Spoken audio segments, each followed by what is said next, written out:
G'day and welcome to the show, Poppy. How you going? Hi, Tom. I'm very well. How are you? Yeah, really not really good on this lovely day in Melbourne. Now, International Women's Day. Very excited to hear you talk and to have a conversation with you about this. As we all probably know, the theme is embrace equity, and I guess naturally when I read that, and thanks to you and prompting this discussion and looking into it, I guess like an instantly thought. I kind of thought equality, like equality versus equity, it kind of had me thinking like that for a minute. And then I just thought my initial thought with equity was more about, I guess, creating inclusive environments and naturally in a workplace setting. Now, I profess not to be an expert in diversity in inclusion at all, but I like to talk practically, and hopefully today between us we can come up with mostly yourself, I guess, coming up with some really practical ideas. I guess maybe you feel like this, Poppy, maybe you don't, but I feel like sometimes with these awareness days or these days that are either international or national, sometimes they fly by and you don't really get besides maybe a speaker talking or maybe something that's a little bit tokenistic in the workplace happening, it flies by and then you miss the lesson or the main thought around it. So I'm hoping today we can kind of extract a few things out of this International Women's Day, something practical for people. So what did you think of the theme, Poppy, when it sort of launched and and thinking about today? Like what does it mean to you, embrace equity?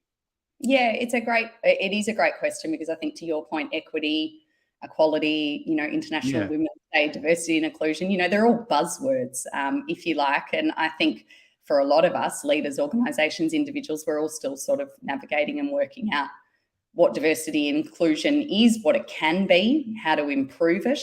It is absolutely a journey, and I don't think anyone has sort of the silver bullet, if you like. But I think in line with what you've said, Tom, I'm all for practical action. So I think, there is always a lesson and an opportunity and ideas that we can share. But I think on these occasions, it's so important that we just give people some practical action, just simple practical action, so that if you're at an event, you're listening to this podcast, you just can walk away with like one or two things in your toolbox that you may like to, start trying out or, bring into your own leadership or bring back to your organisation. So for me, it's all about, what can we actually do as an individual, potentially as a team, or even as an organisation, just to like keeping and advancing equity in our workplaces and challenging our thinking. Perfect. Yeah, and I don't imagine that there's a finish line where you go, great, this is the best leadership I've got, or the most inclusive environment ever. I'd imagine that every workplace considers it to be a constant evolution, and things change quickly. There's been a lot of changes around this whole conversation of inclusion in general anyway. But you're right, it's about individuals, teams and organizations, and at those three levels having some, I guess, skills and tools and maybe just some tactics around this for the individual, so that they do create an inclusive environment. One of the topics, or one of the sort of outtakes of this that we've discussed briefly is allyship. So on the road to equity, if you like, why do you think having an ally is so important in this space? Yeah, it's a good one, actually, and I should have brought that up actually earlier. Just allyship is definitely one of my number ones, I think, that I talk about to certainly my women in leadership programs, but general leadership programs, and when we're speaking about high performance and inclusion. So, when we dig into equity, right, it's all about celebrating difference. It's about valuing belonging. And really, it's about enabling collective success, right, for everyone, because the more that individuals can contribute, the more successful we're all going to be. And I think allyship as a concept is actually a really great pathway to equity. But I think it's also important, what does it actually mean? We sort of may have an idea of what allyship means, but in the workplace, traditionally it's about using your personal privilege to support others, right? Who possibly they're earlier in their career, perhaps they're underrepresented, or potentially like people that you feel their voices need to be amplified. And I think having an ally at work, in my words, in my simple words, means that you just have someone who has your back, right? Because allies, they lend their power, they may lend their privilege, and certainly they'll lend their access for others who may not be, in the same position. They may not have the same privileges or expertise or knowledge. And I think, therefore, allyship becomes this really powerful tool to advance equality and equity, because it's true, like, others carry our currency on our behalf right through our careers, and we can't be in every meeting room and we can't be involved, in every conversation and decision, but we need to make sure that people are in our corner, and that they'll use their currency, if you like, on our behalf to help us continue to carry forwards our career growth, and the ambitions that we may have. And that's what I love about allyship. Oh, that's good. Yeah, thanks for explaining that. Because when this was brought, like, I to be honest, I didn't really understand it on that in that depth. So yeah, thanks for clarifying what it's all about. I think, I guess naturally when you're speaking there, I'm instantly thinking of some examples maybe in my world or my career, and I kind of, if I can just share a really basic example, but just as a young-ish health professional. I was working in a large hospital, or public health sort of sector, and I was probably the least experienced, or I was the least experienced, and pretty much, day 10 into the role. The other thing about this particular team setting, and I'm trying not to go into too much details because I know these guys listen, but I would have been one of maybe two guys in the team. So it was pretty much a 90% female, 10% bloke ratio in the team. So I actually felt a little bit, and that's actually quite common in public health settings, males to females. I felt a little bit out of place, to be honest, and being younger as well. So not having the maturity to talk about what the rest of the team were talking about at team meetings and things like that. They were often talking about parenting and kids and all that kind of thing, and all I probably wanted to do was talk about footy and something more something more mid-20s. So anyway, like the example maybe that comes to mind is there was actually a senior manager in the team, female as well, and she noticed that I was a bit out of the pack, if you like, when it came to those social outings or those social meetings and things like that. So she just engaged me. I was probably at risk of being unengaged pretty quickly in that environment. I think she probably noticed that. So anyway, it was really just quite a simple thing for her, where she offered me, she reached out and offered me a chance to follow her around in the role that she did, so that I could learn more off her, because I'm a very active learner, and I kind of get bored quickly if I'm not engaged. And I think so this leader was quite smart. So I think she just picked out that, hey, this guy's probably at risk of just getting lost here, because we're talking about kids and stuff. I'm sure she saw opportunity as well. And I think that's the great thing about allyship, is that probably it was somebody that saw you more earlier in your career, and thought, what, this guy actually deserves to be, to learn and grow, and for her to want to actually help you in doing that. And I think I'd be interested to know from your experience, like, did you, and this is the beauty of allyship, is find the opportunities through this person that you can shine. So, you are able to discuss, what you're great at, what you're passionate about.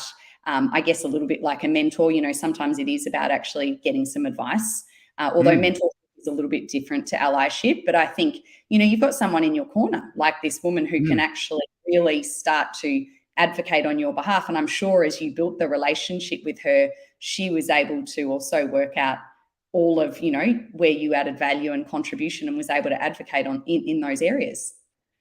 Absolutely. Yeah. I still remember the person quite well, and also just the pathway that I went on after finishing within that role actually propelled me into what I'm kind of doing today, following a certain pathway, using some of her network as well to sort of pave the way, if you like. So yeah, it's a really good, I thought that was maybe a bit off the cuff here with that example, but that's a meaningful one to me. What about you, Poppy? Have you had experience or example like with yourself?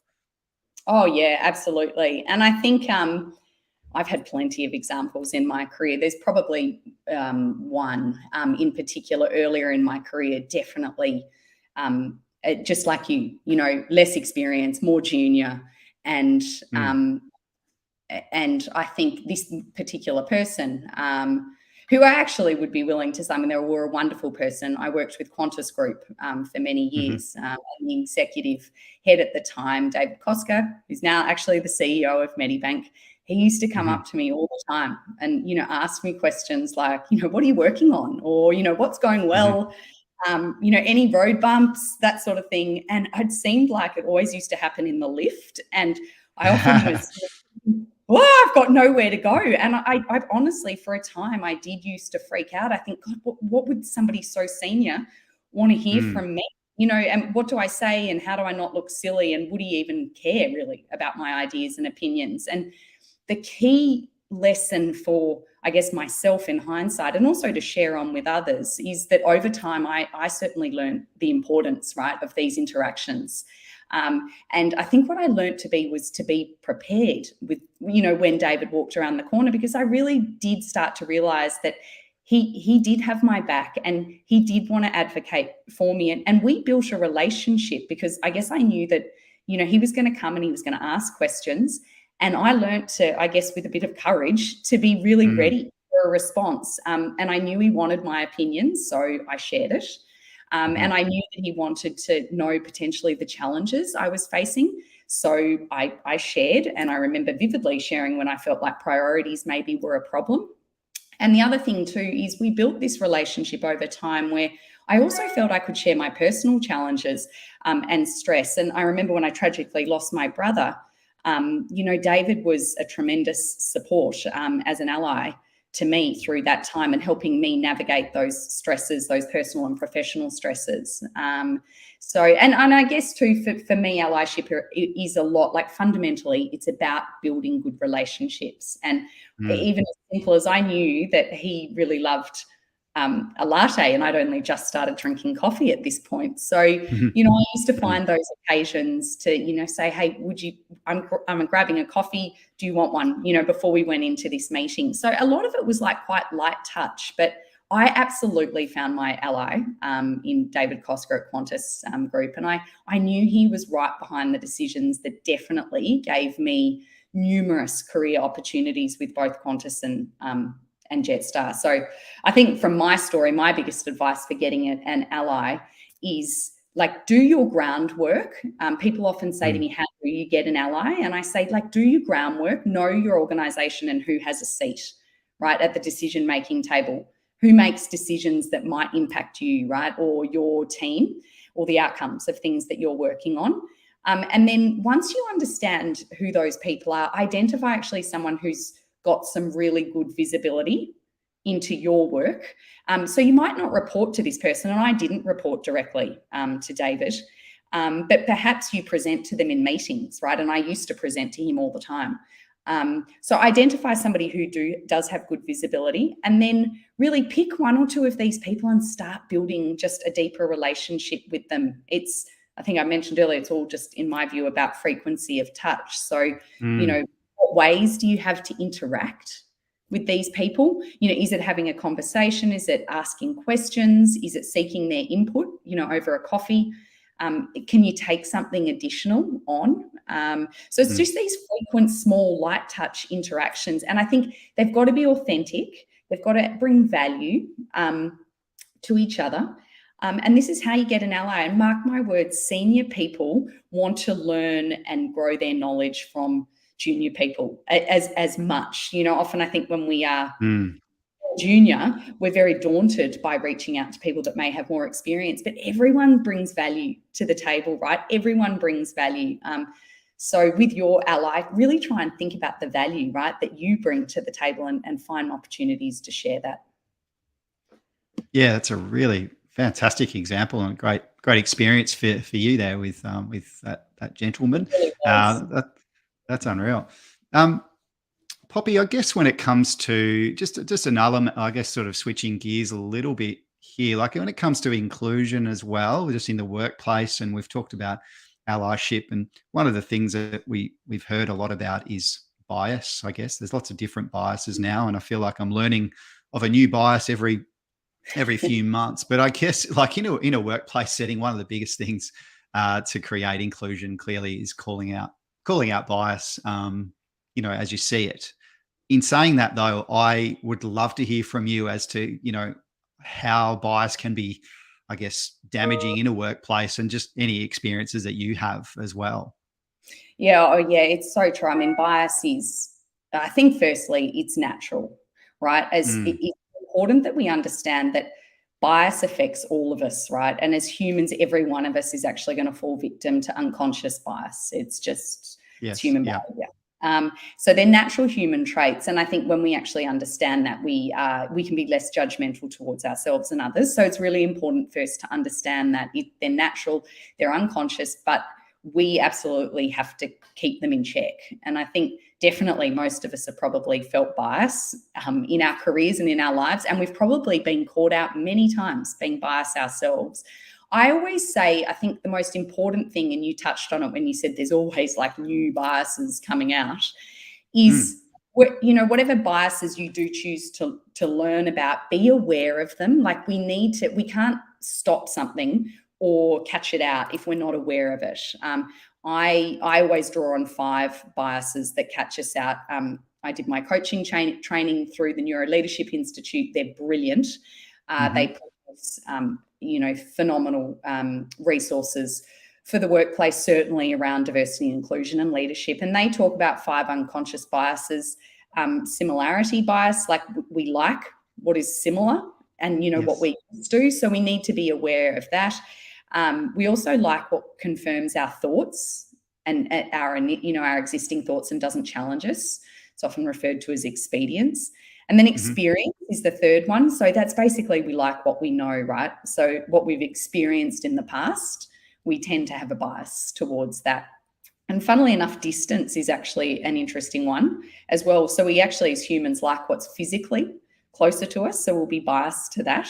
And Mm, lastly, safety, which makes sense, right? Like, we like as individuals what's safest for us and what's proven to be safe. And we can mm, therefore be biased to that. And I will tell you, by way of my firsthand experience of that, is I think when it comes to innovation and new ideas, like I've worked in consumer goods, I've worked in very innovative, fast-paced businesses, and probably one of the the thing that could hamstring us the most sometimes was that safety. And it was almost like safety of new ideas, because if we weren't, I guess, thinking boldly and thinking about something that was potentially, a little bit unsafe, if you like, because it was something new and it was going into, uncharted territory, then we may hold back from innovating on that. And I think every time we did that and didn't take a bold risk, sometimes it was well calculated, but other times we missed out on those innovative opportunities and competitors got ahead. So I think, that's a classic example of our need to feel safe and what's mm. proven to work. It can also stop us to be innovative. And I've experienced that, definitely. Yeah. What Yeah. about you? Okay. Well, that's Biases? a that's yeah. That one's quite an interesting one, and it makes me think of. Have you heard of the saying "slow feet don't eat"? I was telling. It's like basically just move. You need to move fast if you want to, I guess, compete in the world. And I think the last few years that's been an important sort of little motto that I've heard, and then I've started to say I it. like I think yeah. Feel free to take that one if you like. The bias for me, instantly thought of, and this is a bit sad for me to admit, but I think in recruitment.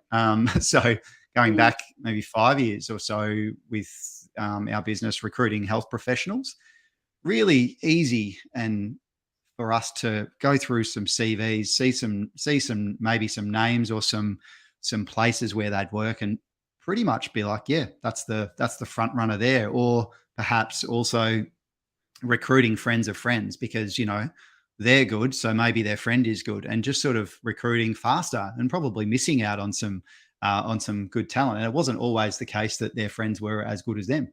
so we kind of missed the boat. So taking shortcuts in recruitment and Yeah, I don't really know what bias particularly that is, but it's kind of maybe that's familiarity or similarity between people and talent and that kind of thing, and just going, yeah, that's kind of that'll work. Yeah, and I think there's a bit of experience too. We like what we know. We may know them Exactly. individually. We may have a preconceived idea of what that role is going to do and how it's going to come to fruition, and we actually haven't considered what vast experience and difference that somebody could bring into that role to shape it to be even better. That's And I right. Yeah. think on this recruitment, I do hear it. I'm working with a client actually at the moment, and we were talking about just our ideas on from a professional coach perspective, who could be our professional coach recruits. And I think, there was 30 people in the room discussing, and everyone sort of said, oh, they have to be a clinically trained psychologist, or they have to be an organizational psychologist. And I think, people came obviously with preconceived ideas of who a professional coach could be. And we had a really robust discussion because at the end of the day, a professional coach, I have a psychology background, but I'm not a qualified clinical psychologist. But people who have worked in business that are, HR professionals, or done a lot of facilitating and training of personal development within their organization, they bring tremendous value. There is obviously educators. Like, think about educators and teachers. So often they've had tremendous experience working in schools or working with adults, and they bring a raft of experience that could potentially, help others as well. So I think often we need to look, I guess to your comment about who we recruit for, we have to look at obviously what we're recruiting for and really consider like the diverse skill sets and the diverse people that could actually really bring great value into that role. Yeah, absolutely. And I guess from where we were with that example to now, it's we've really seen the benefit of way more diversity and just diversity of thought as well, which has been super important to challenge the whole existing business and what it was to sort of what it is today. So yeah, I've seen the upside of being learning from those mistakes anyway. With Yeah. bias though, like if you're in a team, right? And because if you think about what we've spoken about so far, we've talked about allyship in my head, which is really around the individual. We're talking about bias, calling it out now. It's really more at a team level. Like in your view, how do you call it out? Like, is it really just challenge? Is it calling it out in being more vocal in a team environment? Is there a certain way that you would, I guess, call it out? Is there any tips there? Yeah, to me it's just one question, right? Because I think we can all get caught up in all of these biases and then sort of think, oh, what do I do, when and what? We need to be aware of the biases, absolutely. But one question, right? So whenever you are making a decision, whenever your team is making a decision, stop and ask yourselves, is this decision I'm making based on fact or feeling? Right? Because too often when we ask ourselves that question, we actually can say, you know what, actually, this is based on feeling, not fact. And we must be making our decisions based on fact, right? And we have to have the courage as team members and certainly leaders and individuals to call out that potential bias if we're feeling that decisions are made without the best facts or without any facts at all. And I think the easiest thing to do is to pause and check yourself, is this decision I'm making based on fact or feeling? Great question. Love that. And I think for recruitment example that I was talking about, I had someone who's a friend and a recruiter, and this might sound horrible, but she said, assume everyone's a criminal. So basically what she meant by that is do your research and find enough facts, I guess, in the person that you're recruiting through references and everything to really logically get it to that decision point. That's a great question, Poppy. I love that. I love that one. Yeah, And I feel it's actually I need that if you one. don't, it's an interesting one, back to like that recruitment, because I often do think it comes down, a lot of this conversation can come down to when you're hiring talent. And I will, without disclosing, the organisation or who, but I was in a room making decisions with other leaders on new recruits many years ago. And I remember vividly someone said, I don't think we should hire so-and-so. And I remember asking at the time, like, why? And noticing that the person actually at the time seemed uncomfortable with the question. And the response was sort of along the lines of, oh, well, they hadn't done well on the assessments. Right? And I thought, okay, well, that's fair. Okay. But I sort of said, well, what did we actually assess them on? What were we testing them on? On this particular occasion, I just remember it was a very vague response, and it was like, oh, look, we don't have the results. And I thought to myself, but hang on, well, if we don't have the results, we do have to use, if you like, the data points that we do have. And I'd been involved in this recruitment, and I knew that we'd seen this person's experience. As part of the process, they'd had to do a case study, right, that they'd completed. They'd actually had to come in and work in group work. We checked off all the references. And definitely they'd been earmarked by myself and others as somebody that brought a lot of passion, right, into this role. So if you look at all of those factual and data points, it was like, to be honest, I felt that this candidate definitely deserved to be in the mix, to be hired, and down to the last couple. And I guess that just sharing that personal example was, I sort of look back and go, well, I guess I just called a thing, right? Like I called that. I simply used the facts, if you like. And back to my question of, are these decisions being made on fact or feeling? Like I was drawing on the facts as much. And I guess, using my voice to be able to diplomatically unearth those facts. And on the record, that individual actually did go on to be hired. And they were a great team performer, and they're still actually with the organisation today. Oh, unreal. Yeah. It's hard. It is sometimes hard to ask that question, but now that everyone has the question that you've pointed out, it's going to it's a great call. It's a great call. It's a non-threatening question. It's a very objective one to be asking in a team setting. I love that. Poppy, at an organizational level, we talk about building, diversity inclusion solutions. Sometimes, like what we said at the start, sometimes diversity inclusion can feel a little bit buzzwordy, and it's kind of like, I'm always like, cool, what does it mean? And also, what do we do? So I guess from your perspective, what do you think organizations can do to sort of build out those D&I plans that actually work? Like what do you think on that one? Oh, it is a great question. Where to start? Big question. It is. I think, look, from what I've read too, the great thing to start with is diversity and inclusion investment is definitely on the rise, right? It's increasing. It's on organizations' agendas. I definitely think more and more it's becoming less of a tick in the box. So, pat on the back to us all.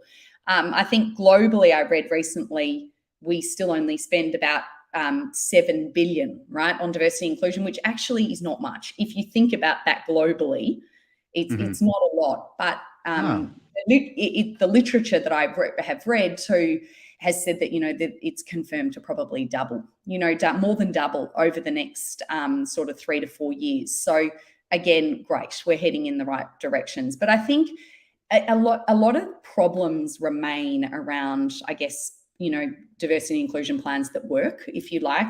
Many organisations still do balk at action. A lot aren't sure where to actually start. And I think the other thing too that I hear is, organisations roll out what I'd call sort of the cookie cutter initiatives that don't really target the right thing. And I think that point is probably one of the things that trips us up the most. Interestingly, there's some work being done around this by the World Health Organization. They launched what's called the Global Parity Alliance just last year.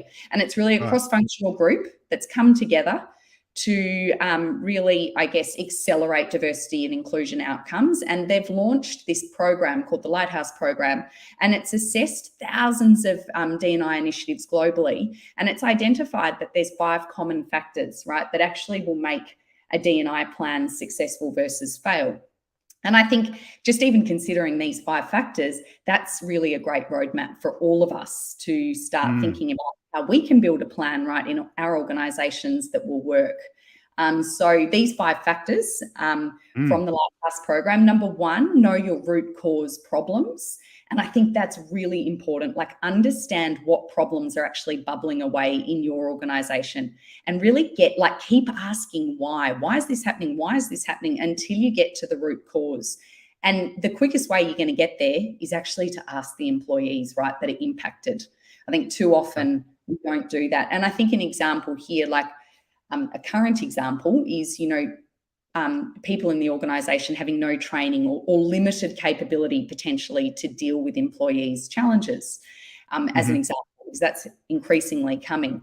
So if you take that example and then you look at like the second factor is then just defining what success, if you were to invest in this, what does actually success look like for your organisation? Like what's the end goal? How do you know that you're there? What is success? And I think, is it in this example, is it like, for example, all team leaders are trained and then are accessing maybe mental first aid training or perhaps mental fitness, education training?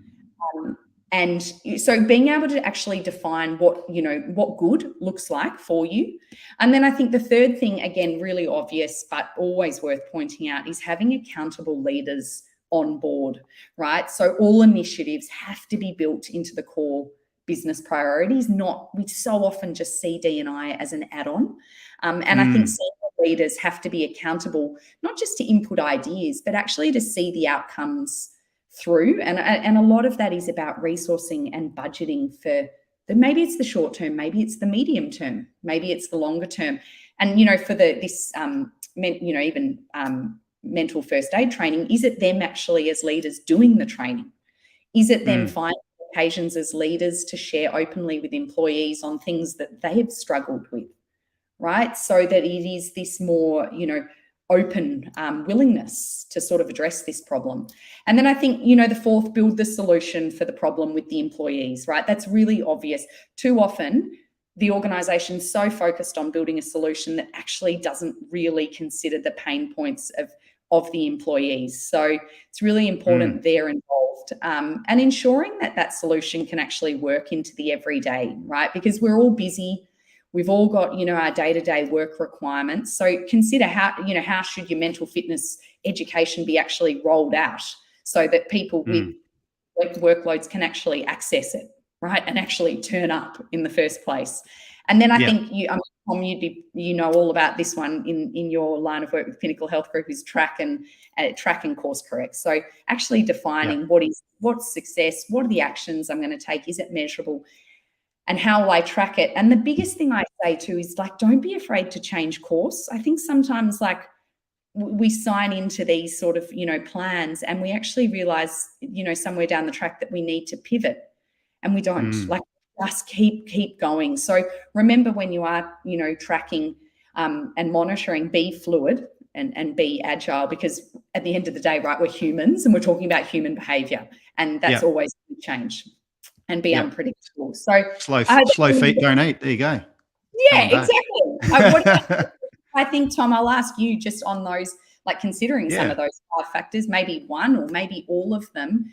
Like, do you have any examples at Pinnacle Health Group of potential D&I initiatives that have worked well, and have they drawn on some of these factors? Why, if they have worked well, why have they worked for you guys? Yeah, I think, well, just how you've described that, it's very similar to how, or some of those considerations are very similar to how we would probably roll out or structure up a wellbeing program.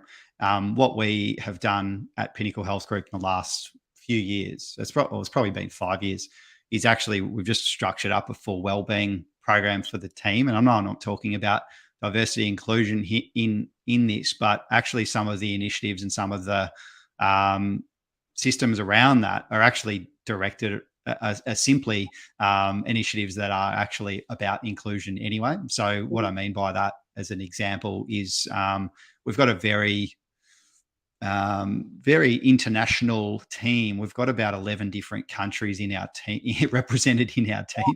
And so this, again, I'm as I think about this and say it out loud, it might be a little bit, perhaps it might be one of those token initiatives, but each year there is a celebration of each culture, and we have one day, and it's a simple thing where everyone brings in something from their home country, and it's just a chance to celebrate everyone's origin, because we do have such a diverse team, 11 countries, from amazing.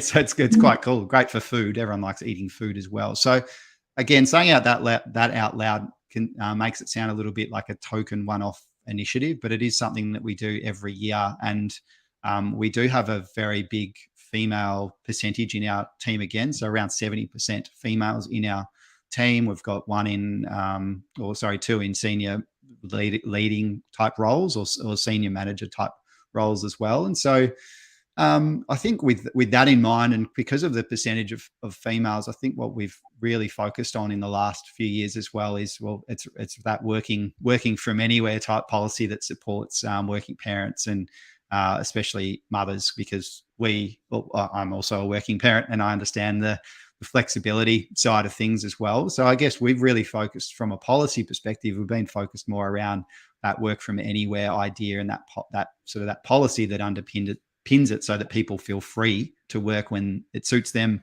or relative to an agreement based on what's needed in the role. And we've got team members that work in not remote areas, but fairly out of city places, and we're happy with that. So we've had to kind of rework how we work remotely as well and focus on that. So again, as I'm just saying this, I'm not sure if it fits into a typical D&I sort of plan, but at a practical level, that's what we've done to support our people and to make sure everyone feels like they can do their work and be supported as well. I think it absolutely does, Tom. Like that example, especially too, celebrating obviously the culture, that ultimately is about ensuring that everyone feels like they belong, right? And perhaps one of the initiatives is, doing it on a day, or I definitely think that is not token. It's sometimes those small moments that's just acknowledging that, everybody belongs in this team, and that everyone can bring their unique differences and celebrate them together. And I think belonging is so important, linking back to wellbeing, right? Which is all about what you guys do. And if you don't belong, and if you don't feel like you belong in a team or a workplace or an organization, your wellbeing's going to be, fairly average.